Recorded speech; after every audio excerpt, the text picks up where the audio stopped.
Metodičen postopek razvijanja notranje igre.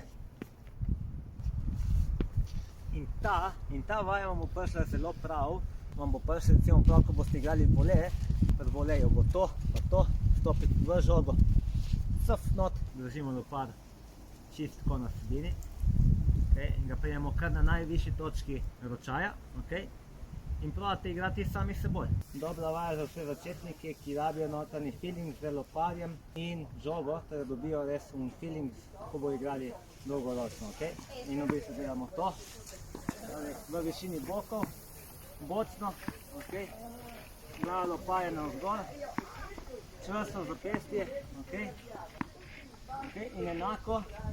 na drugi strani, torej iz tega zapestja obrnem na drugo, in isto notranja igra, lovljenje feelinga, to so vsi skilli, ki so zelo pomembni za